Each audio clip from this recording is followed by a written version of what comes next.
What's up guys, this is KDCloudy and this is the first gen OG Google Pixel from 2016, 3.5 years later right now in 2020. Now before we get started, I would like to thank the sponsor of today's video. This video is sponsored by PDFelement 7 for Mac by Wondershare, the same folks who brought you Filmora. So you know those times when you get a PDF document but it's rastered, it's locked, you can't make any changes to it. Well, thanks to PDFelement 7 for Mac, now you can. Now the first thing you want to do is download PDFelement 7 from the Mac App Store. Now it's pretty simple, you just hit download and it's done.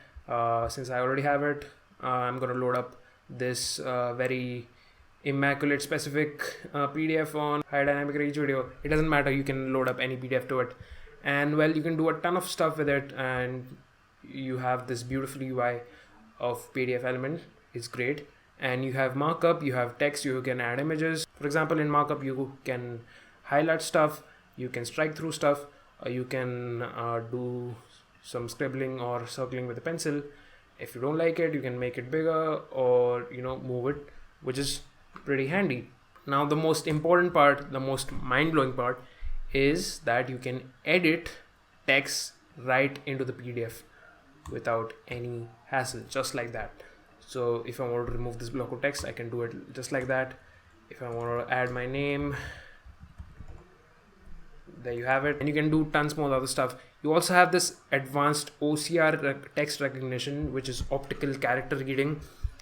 Basically, it means that when you have images which have text on them, like you use scanner or stuff to click images of documents, you can convert that to text too. So you perform an OCR conversion within the app itself. It'll run through the progress, and once it's done, it'll let you know of all the editable text your document has, and you can edit it, you can change it, you can remove it, all that sort of stuff. Yeah, this is a pretty solid product. You should definitely download it if you handle a lot of PDF files. And it is also cheaper than Adobe Acrobat, which is awesome. So yeah, link is in the description. If you use the link down below, you also save off 40% on your first purchase. Definitely check out PDFelement 7 for the Mac. Okay, so the Google Pixel. I've tried this phone a lot. I've made a 17-minute collab rant about it, and I promised to go easy on this phone. So, well, let's just start with the software. Now, with the Pixel reaching its end of its software lifecycle support, it has officially seen 4 versions of Android updates. It shipped with Android Nougat, then Android Oreo, then Android Pie, and now finally it received the Android 10 update. Which is funny because this phone wasn't supposed to receive Android 10. It was only guaranteed updates till Android Pie, 2 years worth of updates. So Google really pulled a pleasant surprise on us and gave us all the Android 10 update, which was really nice. Now having the latest version definitely benefits you. Like you get the sexy new clean UI, you get dark mode, some of the gesture nav, all that stuff in this 4-year-old body. So that's, in classic Pixel and Nexus fashion, pretty amazing. Now this being a long-term review, I would like to point out that the phone was at its peak only in Android Nougat, and I suspect that the software optimization by Google sort of dropped as updates rolled out with Android Oreo and Android Pie. I could be wrong, but that's what I noticed with the slight drop in performance and slight drop in battery life over the years. And I'll get to battery life in a bit, but that's something just I noticed. But still, under all that, it's just pure clean stock Android. And the thing about stock Android is you either love it or you find it boring and dull. And well, I like it. I have used nothing but stock Android since 2014 through ROMs, and bottom line is stock Android is epic. It's clean, it's smooth, but it's probably not for everyone. Moving on to hardware. Now firing up and using it after a long time instantly made me remember how nice and tiny and premium this phone is. Obviously it's super duper refreshing to hold a metal phone these days, but yeah, this is a very basic and minimal design for a phone. Also look at that, a headphone jack. Kids, that's what we use to plug in headphones and play music. Now speaking of music, the speakers on this phone are bad. They sound pretty janky, and 4 years later I still wish they brought in those front-facing stereo speakers from the Nexus 6P. How hard could it be? But oh well, here we are stuck with bottom-firing speakers. But yeah, let's talk about the display. It's 5 inches and 1080p. it's great. It's AMOLED, so you get that contrast, inky black, so it just looks sexy and complements dark mode really well. It's 16 by 9 and only 5 inches, so it does feel pretty dated, and it's the 16 by 9 part which actually feels very weird to use in content scrolling.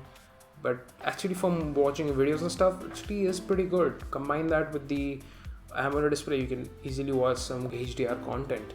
Now the back, like the good old days, you have a capacitive fingerprint reader, and it's really slow. Well, goes on to tell how much fingerprint readers have evolved over the time, the capacitive ones.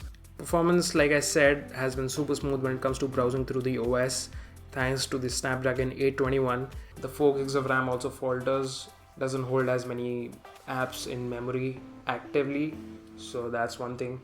So battery life, well, I have ranted extensively about the battery life on this phone. You can check it out.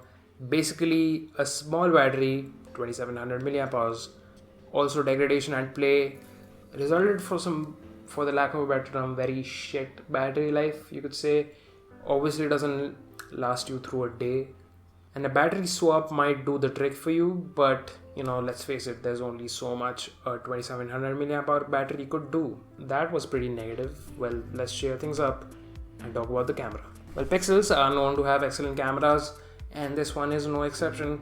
It just hasn't caught up to the latest image processing algorithms from Google, so it doesn't have that Pixel 2, Pixel 3 look. It doesn't have that much contrast. It's not a big deal. These are actually objectively high quality images with balanced detail, dynamic range and color. Like, in short, a phone with a camera like this gives you confidence that whatever you shoot, it's gonna turn out good. And it still kind of holds up. Well, one thing to note is that this phone does not support portrait mode. Yeah, it's that old, and I don't know why Google did not add support to it. Maybe it's like a Pixel image core thing. It doesn't have a special chip, which Pixel 2 and 3 have. Yeah, if you want to use portrait mode on this Pixel 1, you need to install Gcam on a Pixel. That sounds weird. Now overall, the OG Pixel with Android 10 outshines most modern smartphones in the software department. But when it comes to hardware, the Pixel does not hold up by today's standards. And that's precisely why I switched from the OG Pixel to this Redmi Note 7 Pro and flashed a stock Android ROM Pixel experience. And well, I wouldn't say the Pixel is trash. You can still use it and it still gives you a decent experience. It's like an iPhone 7 and it came out in the same year. Point is, if you still have one, you should probably upgrade. And I mean, you can still stretch a couple of months or maybe a year with this because it has Android 10, but I wouldn't recommend you to because of it's running the October patch security update, which can get pretty dangerous in the long run. Also, not to mention the bezels, the hardware, all that stuff doesn't really exactly hold up. It does do for a pretty good, secondary smartphone. The display, all that is really good. And I wish if Google had only just made it a little bit more future-proof, this would have been a pretty solid phone even today. But yeah, I guess like all of the Pixel reviews, I have to end it with subpar hardware, excellent software, really good camera. Thanks for watching, and I'll catch you guys in the next one. Cheers.